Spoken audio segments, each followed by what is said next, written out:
नमस्कार दोस्तों, कालजयी कृतिया में आप सभी का स्वागत है। प्रस्तुत है कलम के सिपाही मुंशी प्रेमचंद द्वारा रचित कहानी कजाकी। यह कहानी बाल सुलभ मनोभावों, निश्चल प्रेम व स्वामी भक्ति का सुंदर ताना बाना पेश करती है। आइए सुनते हैं। मेरी बाल स्मृतियों में कजाकी एक न मिटने वाला व्यक्ति है। आज 40 साल गुजर गए, कजाकी की मूर्ति अभी तक आंखों के सामने नाच रही है। मैं उन दिनों अपने पिता के साथ आजमगढ़ की एक तहसील में था। कजाकी जाति का पासी था, बड़ा ही हंसमुख, बड़ा ही साहसी, बड़ा ही जिंदा दिल। वह रोज शाम को डाक का थैला लेकर आता, रात भर रहता और सवेरे डाक लेकर चला जाता। शाम को फिर उधर से डाक लेकर आ जाता। मैं दिन भर एक उद्विग्न दशा में उसकी राह देखा करता। ज्यों ही 4 बजते व्याकुल होकर सड़क पर आकर खड़ा हो जाता और थोड़ी देर में कजाकी कंधे पर बल्लम रखे उसकी झुनझुनी बजाता दूर से दौड़ता हुआ आता दिखलाई देता। वह सांवले रंग का गठीला लंबा जवान था। शरीर सांचे में ऐसा ढला हुआ कि चतुर मूर्तिकार भी उसमें कोई दोष न निकाल सकता। उसकी छोटी छोटी मूछें उसके सुडौल चेहरे पर बहुत ही अच्छी मालूम होती थी। मुझे देखकर वह और तेज दौड़ने लगता, उसकी झुनझुनी और तेजी से बजने लगती और मेरे हृदय में और जोर से खुशी की धड़कन होने लगती। हर्षातिरेक में मैं भी दौड़ पड़ता और एक क्षण में कजाकी का कंधा मेरा सिंहासन बन जाता। वह स्थान मेरी अभिलाषाओं का स्वर्ग था। स्वर्ग के निवासियों को भी शायद वह आंदोलित आनंद न मिलता होगा जो मुझे कजाकी के विशाल कंधों पर मिलता था।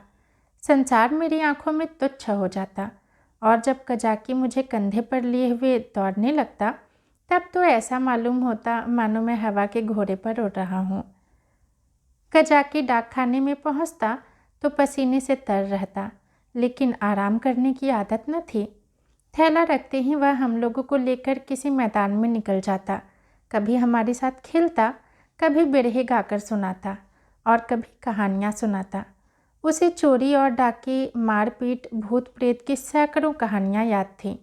मैं ये कहानियाँ सुनकर विस्मयपूर्ण आनंद में मग्न हो जाता।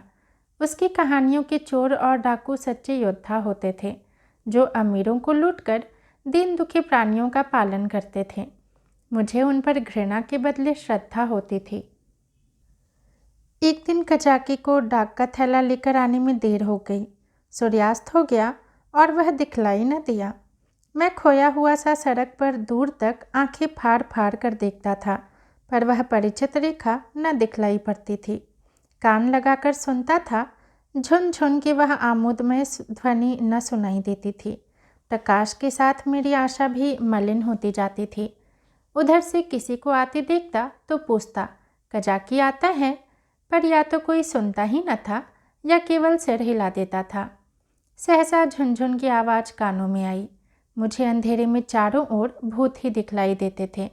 यहाँ तक कि माताजी के कमरे में ताक पर रखी हुई मिठाई भी अंधेरा हो जाने के बाद मेरे लिए त्याज्य हो जाती थी। लेकिन वह आवाज़ सुनते ही मैं उसकी तरफ जोर से दौड़ा। हाँ, वह कजाकी ही था। उसे देखते ही मेरी विकलता क्रोध में बदल गई। मैं उसे मारने लगा, फिर रूठ करके अलग खड़ा हो गया। कजाकी ने हंसकर कहा, मारोगे तो मैं एक चीज़ लाया हूँ, वह न दूंगा। मैंने साहस करके कहा, जाओ मत देना, मैं लूँगा ही नहीं। कजाकी, अभी दिखा दूँ तो दौड़ कर गोद में उठा लोगे? मैंने पिघल कर कहा, अच्छा दिखा दो। कजाकी, तो आकर मेरे कंधे पर बैठ जाओ, भाग चलूँ। आज बहुत देर हो गई है, बाबूजी बिगड़ रहे होंगे। मैंने अकड़ कर कहा, पहले दिखा। मेरी विजय हुई। अगर कजाकी को देर का डर न होता और वह 1 मिनट भी और रुक सकता तो शायद पासा पलट जाता। उसने कोई चीज़ दिखलाई जिसे वह एक हाथ से छाती से चिपटाए हुए था। लंबा मुंह था और 2 आंखें चमक रही थी। मैंने उसे दौड़ कर कजाकी की गोद से ले लिया। यह हिरन का बच्चा था। आह, मेरी उस खुशी का कौन अनुमान करेगा। तब से कठिन परीक्षाएं पास की, अच्छा पद भी पाया, राय बहादुर भी हुआ, पर वह खुशी फिर न हासिल हुई। मैं उसे गोद में लिए उसके कोमल स्पर्श का आनंद उठाता घर की ओर दौड़ा। कजाकी को आने में क्यों इतनी देर हुई, इसका ख्याल ही न रहा। मैंने पूछा, यह कहाँ मिला कजाकी? कजाकी, भैया यहाँ से थोड़ी दूर पर एक छोटा सा जंगल है, उसमें बहुत से हिरन हैं। मेरा बहुत जी चाहता था कि कोई बच्चा मिल जाए तो तुम्हें दूँ। आज यह बच्चा हिरनों के झुंड के साथ दिखलाई दिया। मैं झुंड की ओर दौड़ा तो सबके सब भागे। यह बच्चा भी भागा, लेकिन मैंने पीछा न छोड़ा और हिरन तो बहुत दूर निकल गए, यही पीछे रह गया। मैंने इसे पकड़ लिया, इसी से इतनी देर हुई। यूँ बातें करते हम दोनों डाक खाने पहुँचे। बाबूजी ने मुझे न देखा, हिरन के बच्चे को भी न देखा। कजाकी ही पर उनकी निगाह पड़ी। बिगड़ कर बोले, आज इतनी देर कहाँ लगाई? अब थैला लेकर आया है, उसे लेकर क्या करूं? डाक तो चली गई, बता तूने इतनी देर कहाँ लगाई? कजाकी के मुंह से आवाज़ न निकली। बाबूजी ने कहा, तुझे शायद अब नौकरी नहीं करनी है, नीच है ना? पेट भरा तो मोटा हो गया, जब भूखों मरने लगेगा तो आंखें खुलेगी। कजाकी चुपचाप खड़ा रहा। बाबूजी का क्रोध और बढ़ा। बोले, अच्छा थैला रख दे और अपने घर की राह ले। सुअर, अब डाक लेके आया है, तेरा क्या बिगड़ेगा? जहाँ चाहेगा मजूरी कर लेगा, माथे तो मेरी जाएगी, जवाब तो मुझसे तलब होगा। कजाकी ने रुआंसे होकर कहा, सरकार अब कभी देर न होगी। बाबूजी, आज क्यों देर की, इसका जवाब दे। कजाकी के पास इसका कोई जवाब न था। आश्चर्य तो यह था कि मेरी जबान भी बंद हो गई। बाबूजी बड़े गुस्सेवर थे, उन्हें काम करना पड़ता था, इसी से बात बात पर झुंझला पड़ते थे। मैं तो उनके सामने कभी जाता ही न था, वह भी मुझे कभी प्यार न करते थे। घर में केवल 2 बार घंटे घंटे भर के लिए भोजन करने आते थे, बाकी सारे दिन दफ्तर में लिखा करते थे। उन्होंने बार बार एक सहकारी के लिए अफसरों से विनय की थी, पर इसका कुछ असर न हुआ था। यहाँ तक कि तातील के दिन भी बाबूजी दफ्तर ही में रहते थे। केवल माताजी उनका क्रोध शांत करना जानती थी, पर वह दफ्तर में कैसे आती? बेचारा कजाकी उसी वक्त मेरे देखते देखते निकाल दिया गया। उसका बल्लम, चपरास और साफा छीन लिया गया और उसे डाक खाने से निकल जाने का नादिर हुक्म सुना दिया गया।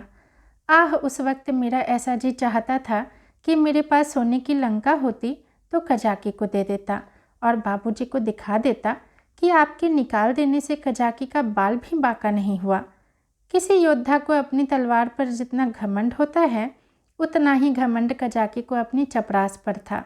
जब वह चपरास खोलने लगा तो उसके हाथ कांप रहे थे और आंखों से आंसू बह रहे थे, और इस सारे उपद्रव की जड़ वह कोमल वस्तु थी जो मेरी गोद में मुंह छिपाए ऐसे चैन से बैठी हुई थी मानो माता की गोद में हो।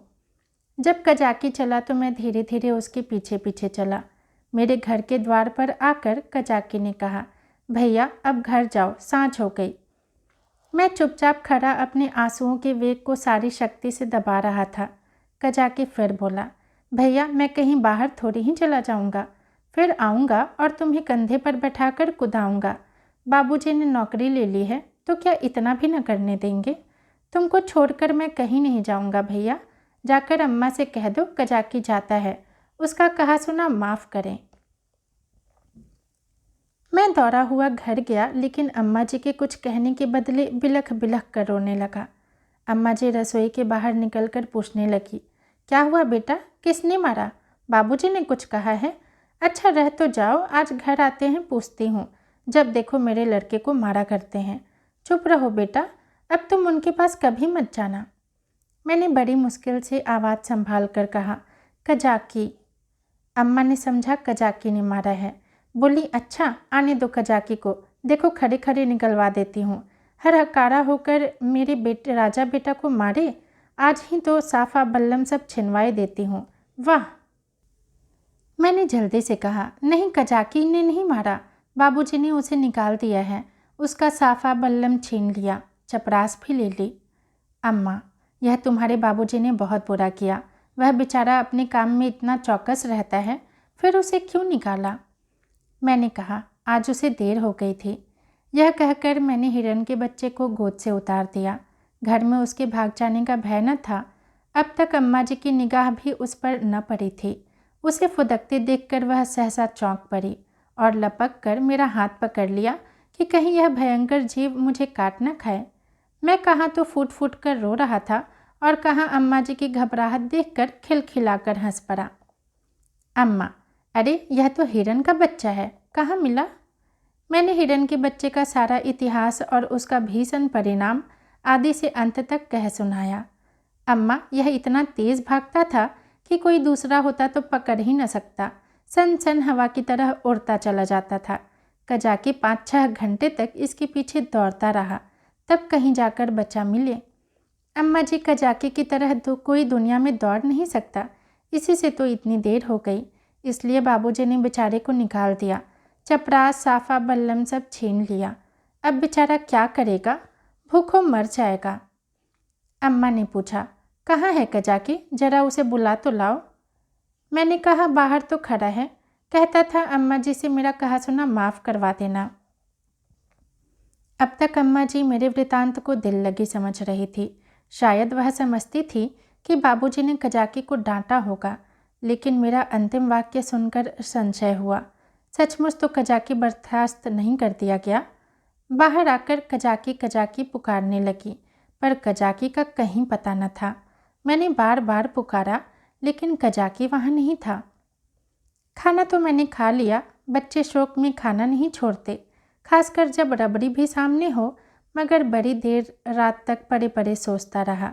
मेरे पास रुपए होते तो 1 लाख रुपए कजाकी को दे देता और कहता, बाबूजी से कभी मत बोलना, बेचारा भूखों मर जाएगा, देखो कल आता है कि नहीं। अब क्या करेगा आकर, मगर आने को तो कह गया है। मैं कल उसे अपने साथ खाना खिलाऊंगा। यही हवाई के लिए बनाते बनाते मुझे नींद आ गई। दूसरे दिन मैं दिन भर हिरन के बच्चे की सेवा सत्कार में व्यस्त रहा। पहले उसका नामकरण संस्कार हुआ, मुन्नू नाम रखा गया।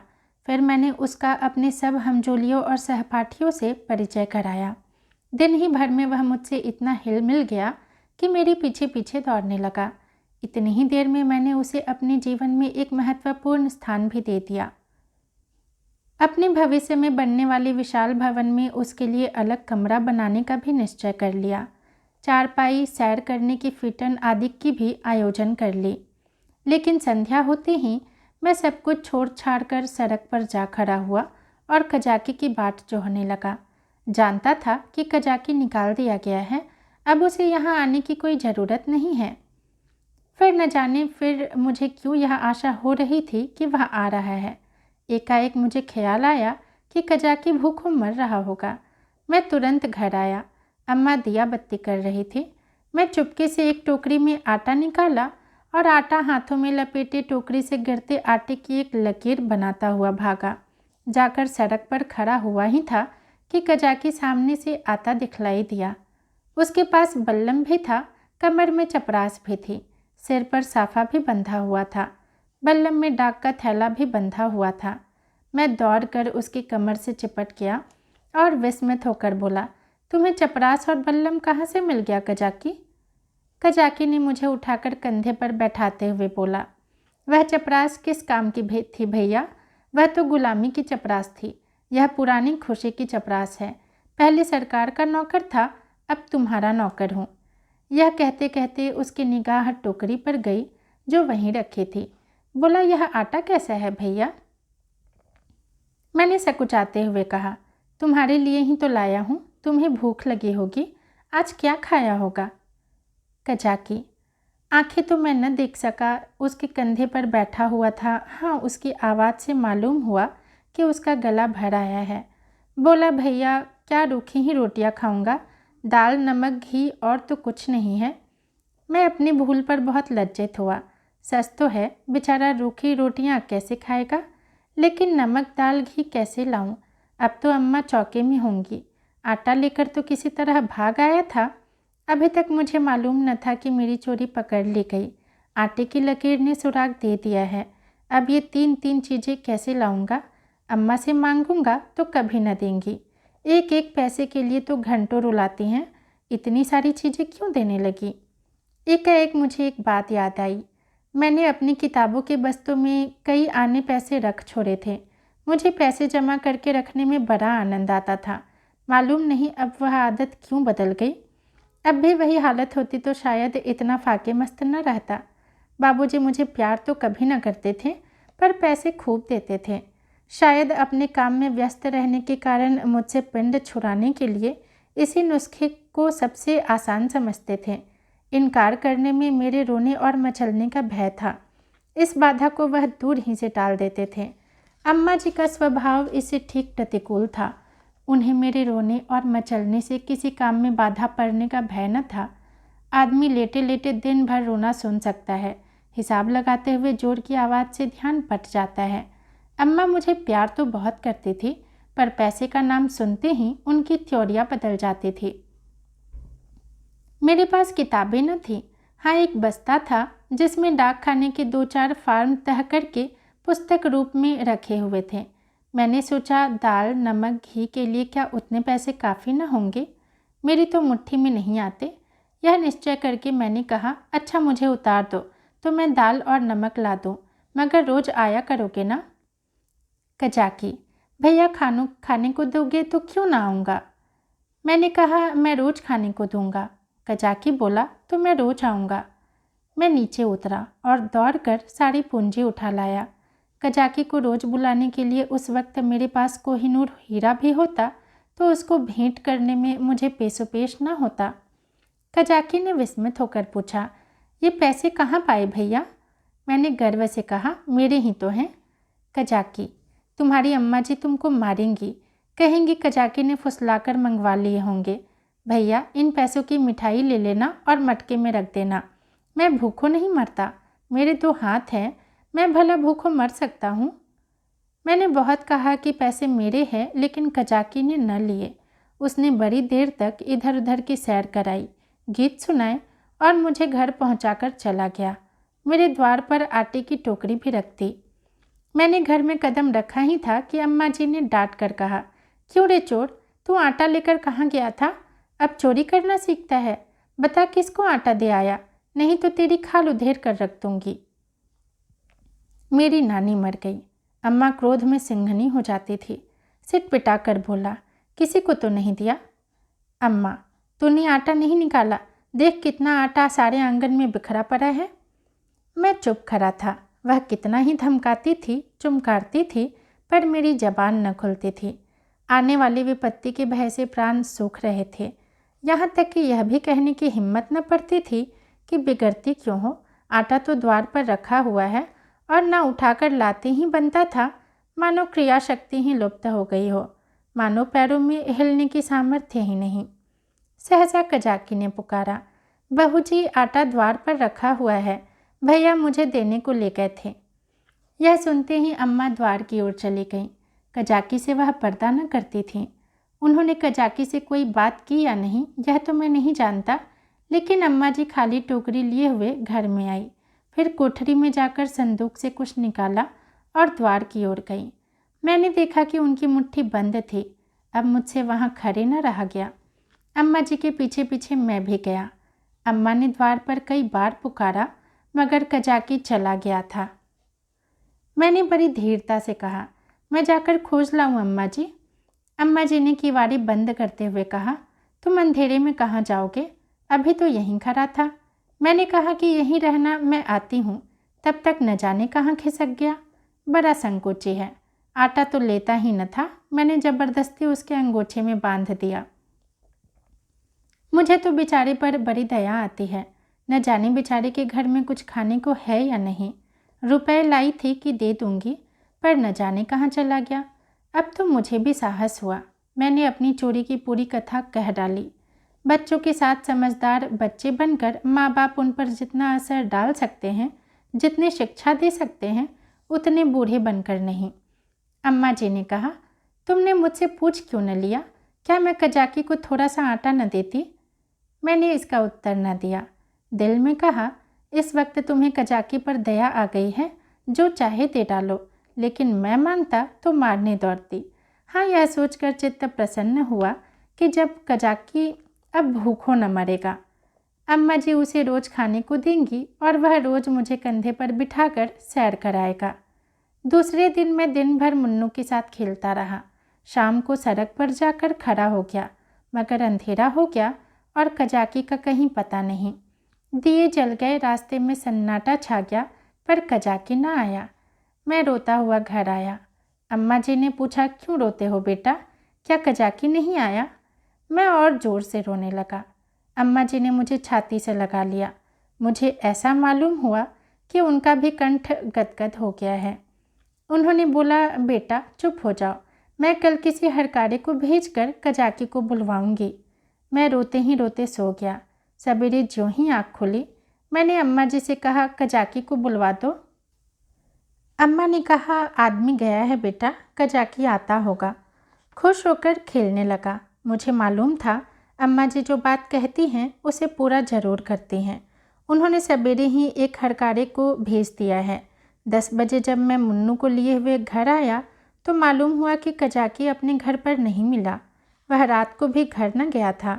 उसकी स्त्री रो रही थी कि न जाने कहाँ चले गए। उसे भय था कि वह कहीं भाग गया है। बालकों का हृदय जितना कोमल होता है उसका अनुमान दूसरा नहीं कर सकता। उनमें अपने भावों को व्यक्त करने के लिए शब्द नहीं होते। उन्हें यह भी ज्ञात नहीं होता कि कौन सी बात उन्हें विकल कर रही है, कौन सा कांटा उनके हृदय में खटक रहा है, क्यों बार बार उन्हें रोना आता है, क्यों वे मन मारे बैठे रहते हैं, क्यों खेलने में जी नहीं लगता। मेरी भी यही दशा थी।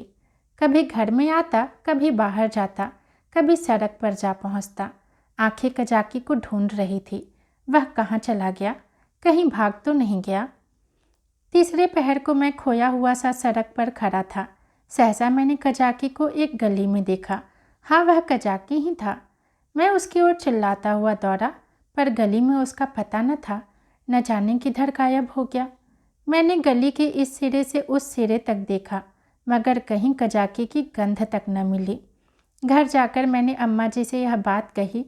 मुझे ऐसा जान पड़ा कि वह यह बात सुनकर बहुत चिंतित हो गई। इसके बाद 2-3 दिन तक कजाकी ने दिखलाई दिया। मैं भी अब उसे कुछ कुछ भूलने लगा। बच्चे पहले जितना प्रेम करते हैं, बात को उतने ही निष्ठुर हो जाते हैं। जिस खिलौने पर प्राण देते हैं उसी को 2-4 दिन के बाद पटक कर फोड़ भी डालते हैं। 10-12 दिन और बीत गए। दोपहर का समय था। बाबूजी खाना खा रहे थे। मैं मुन्नू के पैरों में पीनस की पैजनियाँ बांध रहा था। एक औरत घूंघट निकाले हुए आई और आंगन में खड़ी हो गई। उसके कपड़े फटे हुए और मैले थे, पर गोरी सुंदर स्त्री थी। उसने मुझसे पूछा, भैया बहू जी कहाँ हैं? मैंने उसके पास जाकर उसका मुंह देखते हुए कहा, तुम कौन हो, क्या बेचती हो? औरत, कुछ बेचती नहीं हूँ, तुम्हारे लिए ये कमल गट्टे लाई हूँ।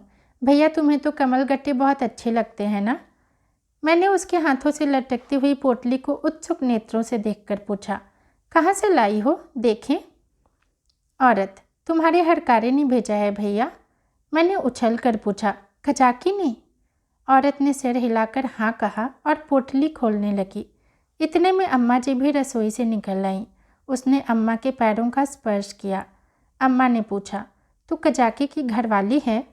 औरत ने सिर झुका लिया। अम्मा, आजकल कजाकी क्या करता है? औरत ने रोकर कहा, बहू जी जिस दिन से आपके पास से आटा लेकर गए हैं उसी दिन से बीमार पड़े हैं। बस भैया भैया किया करते हैं। भैया ही में उनका मन बसा रहता है।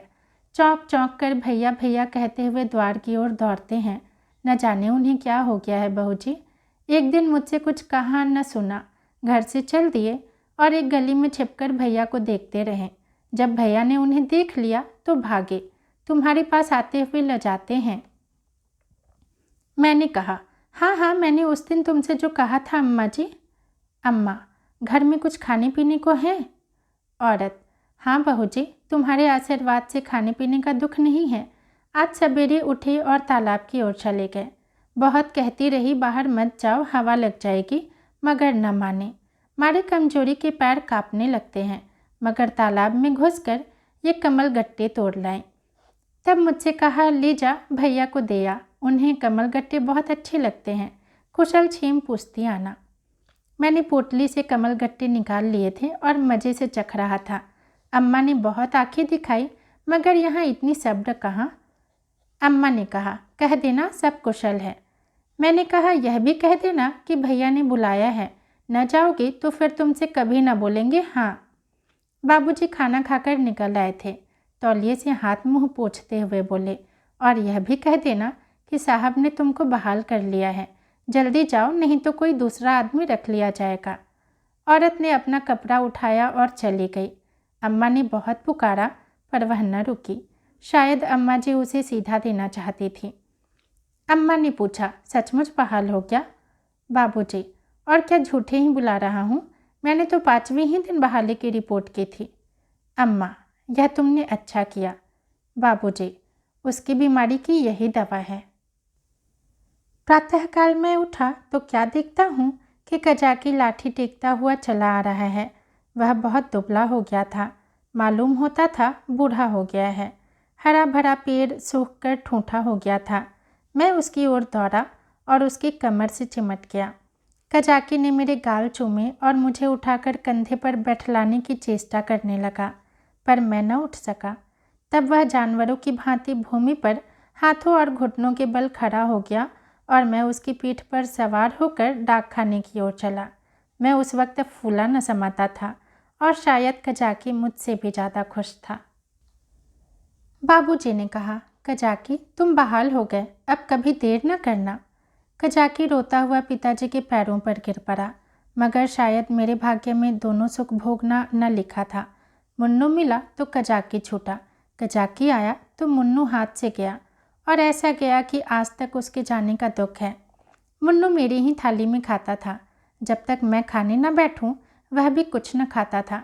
उसे भात से बहुत ही रुचि थी, लेकिन जब तक खूब घी न पड़ा हो, उसे संतोष न होता था। वह मेरे ही साथ सोता था और मेरे ही साथ उठता भी था। सफाई तो उसे इतनी पसंद थी कि मलमूत्र त्याग करने के लिए वह घर से बाहर मैदान में निकल जाता था। कुत्तों से उसे चिढ़ थी। कुत्तों को घर में न घुसने देता। कुत्ते को देखते ही थाली से उठ जाता और उसे दौड़ कर घर से बाहर निकाल देता था। कजाकी को डाकखाने में छोड़कर जब मैं खाना खाने लगा तो मुन्नू भी आ बैठा। अभी 2-4 ही कौर खाए थे कि एक बड़ा सा झबरा कुत्ता आंगन में दिखलाई दिया। मुन्नू उसे देखते ही दौड़ा। दूसरे घर में जाकर कुत्ता चूहा हो जाता है। झबरा कुत्ता उसे आते देखकर भागा। मुन्नू को अब लौट जाना चाहिए था, मगर वह कुत्ता उसके लिए यमराज का दूत था। मुन्नू को उसे घर से निकालकर भी संतोष न हुआ। वह उसे घर के बाहर मैदान में भी दौड़ाने लगा। मुन्नू को शायद ख्याल न रहा कि यहाँ मेरी अमलदारी नहीं है। वह उस क्षेत्र में पहुँच गया था जहाँ झबरे का भी उतना ही अधिकार था जितना मुन्नू का। मुन्नू कुत्तों को भगाते भगाते कदाचित अपने बाहुबल पर घमंड करने लगा था। वह यह न समझता था कि घर में उसकी पीठ पर घर के स्वामी का भय काम किया करता है। झबरे ने इस मैदान में आते ही उलटकर मुन्नू की गर्दन दबा दी। बेचारे मुन्नू के मुंह से आवाज़ तक न निकली। जब पड़ोसियों ने शोर मचाया तो मैं दौड़ा। देखा तो मुन्नू मरा पड़ा है और झबरे का कहीं पता नहीं। धन्यवाद।